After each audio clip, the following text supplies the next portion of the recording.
Buat kamu yang masih sering mikir-mikir negatif dan kebingungan, kenapa ya aku sering mikir negatif dan aku rasanya kok nggak bisa untuk mengatasi pikiran-pikiran negatifku ya? Kenapa ya? Aku itu setiap kali ada rasa sensasi di tubuh yang nggak nyaman, aku tuh langsung mikir berat. Aku tuh langsung mikir jangan-jangan ini adalah sakit kronis. Jangan-jangan ini akan mati. Atau seringkali kamu mungkin punya pikiran-pikiran yang seringkali intrusif. Seperti misalnya adalah bagaimana kalau aku nanti lepas kontrol dan aku menyakiti orang yang aku cintai, ya? Atau bagaimana jika ternyata orang yang aku cintai itu sebenarnya tidak mencintai diriku? Atau mungkin kamu juga bisa mengalami flashback-flashback di memori-memori yang muncul dan itu sangat mengganggu kamu dan kamu masih belum bisa untuk mengatasi itu semuanya.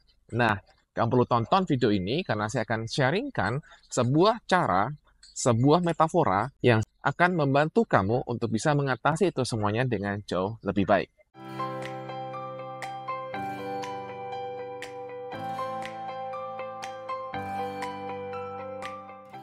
Teman-teman memiliki pikiran-pikiran yang negatif itu sangat tidak enak sekali.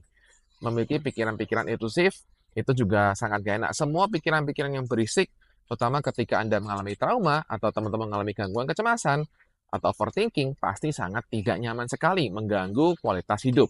Benar kan? Nah, teman-teman, yang mau saya sharingkan di sini adalah sebuah metafora. Sebuah metafora ini dari Stephen Hayes, di mana ini akan bisa membantu Anda membuka pemahaman Anda tentang bagaimana teman-teman memperlakukan pikiran, perasaan, ataupun emosi, ataupun sensasi yang teman-teman alami.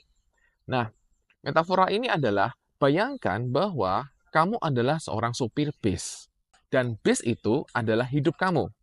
Sebagai supir bis, kamu tuh bisa mengarahkan hidup kamu kepada goal kamu. Misalnya goal kamu di sini, tujuan kamu di sini. Tujuan value kamu apa di sini? Value kamu adalah ketenangan, kedamaian. Value kamu adalah kasih sayang misalnya, ya. Dan inilah yang perlu kamu tuju. Dalam bis ini, dalam kamu menuju ke sana, menuju ke tujuanmu ini, di dalam bis ini itu ada penumpang. Nah, anggap ada penumpang namanya si A. Nah, si A ini adalah orang yang mungkin mengatakan, wah, kamu itu adalah seorang pemimpin yang hebat, kamu adalah seorang anak yang hebat, kamu bisa mengatasi semuanya. Ada juga mungkin adalah penumpang B. Penumpang B yang kemudian mengatakan, ah, kamu nggak guna, kamu akan sakit keras. Ya, ada penumpang C yang kemudian sering menghakimi di kamu dengan mengatakan di masa depan kamu nggak punya harapan, kamu akan mengalami hal-hal tidak menyenangkan, kamu bisa mati mendadak tiba-tiba, kamu bisa mengalami sakit yang berat yang kamu nggak pernah tahu, misalnya. Nah, ada penumpang-penumpang ini ya, A, B, C, dan lain-lain lah ya penumpangnya. Nah, ketika kamu sebagai sopir bis ya, membawa penumpang ini A, B, C, ketika Anda bisa menuju ke sini, oke, ini bis kamu, menuju bis ke sini, dan kamu mendengarkan penumpang-penumpang itu, maka yang seharusnya mungkin kamu bisa ke sana, kamu jadi ke sana, jadi belok. Nah, belok kenapa? Karena kau mengikuti apa yang dikatakan penumpang kamu yang mengatakan misalnya, "Woi, belok, belok."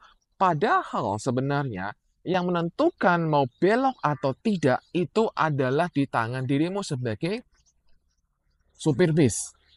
Nah, tapi karena kamu mendengarkan apa yang dikatakan oleh penumpang kamu, kamu jadinya melenceng dari tujuan kamu.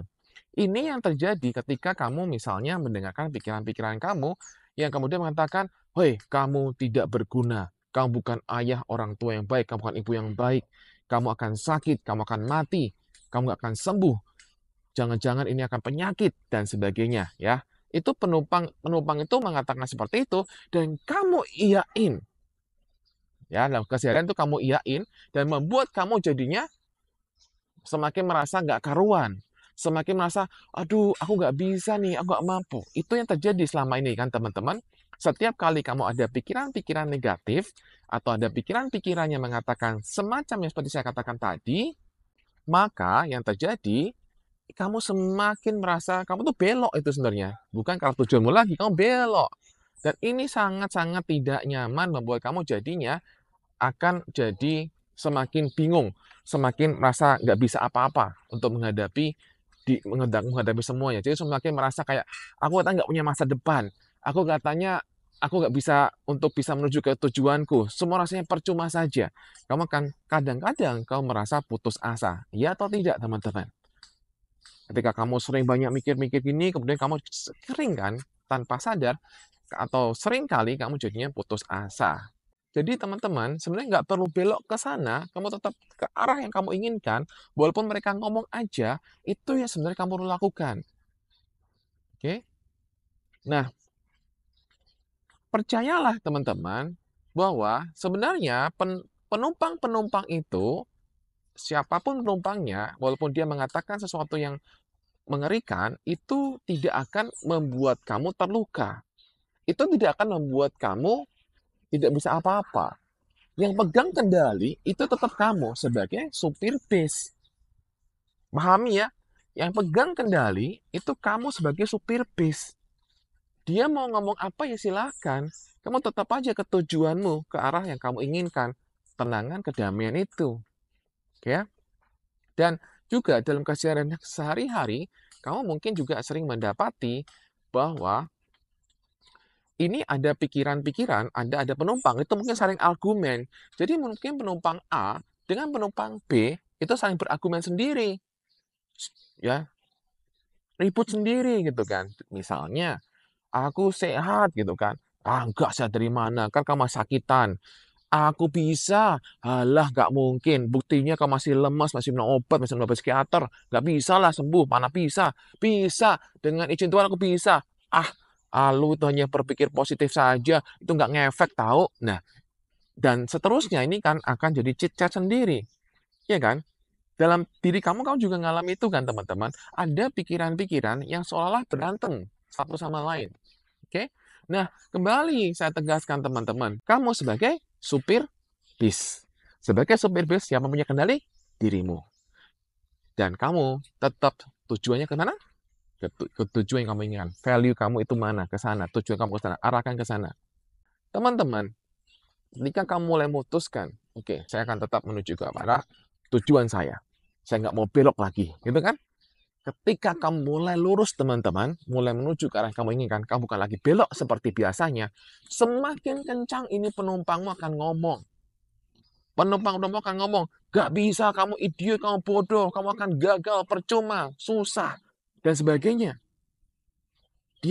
Penumpang-penumpangmu akan berusaha untuk membelokkan kamu lagi. Tapi teman-teman, teruslah, tetap fokus pada tujuan kamu. Oke? Biarkan mereka ngomong apa, biarkan penumpang A, penumpang B, penumpang C, penumpang D itu ngomong apa, biarkan saja. Cukup tahu mereka ngomong, teman-teman. Cukup tahu mereka ngomong saja. Tahu mereka ngomong, "Oh, ini si A yang sering menghakimi saya. Oh, ini si B yang sering mengatakan tentang sakit. Oh, ini si C yang sering mengatakan tentang apa. Oh, ini si D." Nah, udah. Kamu cukup tahu aja dan kamu terus menuju ke yang kamu mau. Disitulah teman-teman terjadilah perubahan diri kamu menjadi diri kamu yang kamu inginkan, di mana teman-teman kamu bisa tidak lagi overthinking, kamu bisa lebih tenang menghadapi semuanya, ya.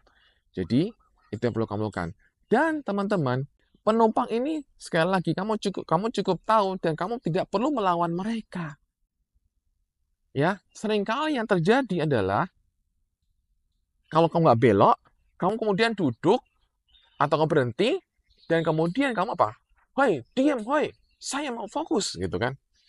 Seringkali yang terjadi, selain kalau kamu nggak belok, mungkin kamu diam dan kemudian kamu akan menghabiskan energi kamu untuk marah-marah pada penumpangmu itu. "Woi, diam," gitu kan. "Woi, diam, diam. Kamu A, jangan begitu. Kamu B, nggak boleh begitu. C."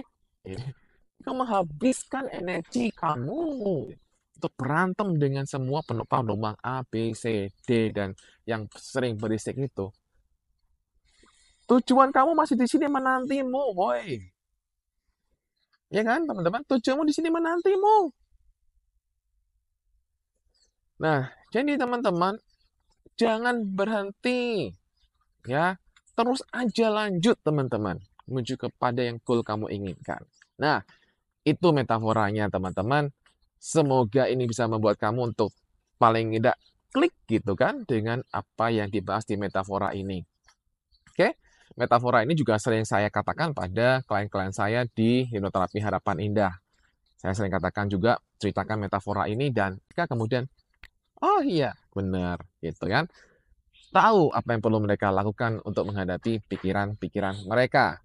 Nah, bagi teman-teman yang mengalami masalah-masalah psikologis, gangguan kecemasan, ataupun overthinking, ataupun depresi, ataupun trauma, ataupun yang lain, teman-teman bisa kontak saya di sini ya, untuk melakukan perjanjian terapi online maupun offline. Dan teman-teman, dalam proses ketika kamu sudah paham, oh begini caranya ternyata untuk mengatasi pikiran saya, maka masih akan ada namanya up and down dalam prosesnya. Dan itu hal yang wajar sekali, teman-teman. Oke, hal yang wajar sekali. Karena kamu mulai keluar dari zona nyamanmu, maka up and down itu bisa sekali lagi terjadi. Healing, penyembuhan itu bukan linear. Healing itu ada up and down, ada masa di mana kamu down, ada masa di mana kamu up, masa nyaman banget, ada kadang-kadang drop. Itu adalah perjalanan healing kamu, penyembuhan kamu. Dan bersabarlah dalam proses penyembuhan kamu, teman-teman, karena teman-teman sayalah bisa pulih. Dan juga saya mau ingatkan teman-teman untuk teman-teman belajar untuk mengubah energinya. Mengubah energi akan mengubah hidupmu. Mengubah energi salah satunya dengan cara mengubah pikirannya, dengan cara yang tadi kita bahas barusan, dan dengan teman-teman mengubah energinya, mengubah ke energi lebih positif, mengubah ke energi yang lebih tinggi lagi, maka teman-teman akan mendapatkan hasil yang lebih baik. Tidak hanya mengubah pikiran, mengubah hidup, tapi mengubah energi, itu yang juga mengubah hidupmu. Nah, mengubah energi, mengubah hidup, berarti kamu perlu fokus pada energi-energi yang bisa kamu bangkitkan dalam keseharian, teman-teman. Apa itu energi-energi positifnya? Hal-hal simpel dan sederhana bisa kamu mulai lakukan. Energi yang paling simpel, paling sederhana adalah energi syukur. Jadi, izinkan untuk kamu memberikan waktu luang bagi dirimu sekitar 15 menit sehari untuk hanya fokus untuk merasakan syukur. Oke, jadi kamu bisa misalnya ketika jalan pagi, ketika melihat matahari, gitu kan, sambil jalan pagi kamu merasakan syukur itu ketika kamu melangkah. Jadi selain olahraga, kamu juga merasakan syukur kamu ketika kamu melangkah, merasakan tarikan nafas panjang, hembuskan atau setiap kali naik nafas, kamu merasakan kedamaian, kamu merasakan syukur adanya matahari, adanya udara, adanya pemandangan, adanya apa, itu akan meningkatkan energimu. Dan dengan cara seperti itu, teman-teman, kamu akan juga membuat energimu semakin tinggi. Nah, ingat, change your energy, change your life. Demikian teman-teman video singkat ini, semoga bermanfaat bagi kamu, untuk kamu bisa lebih baik dan cepat pulih. Oke? Bye-bye.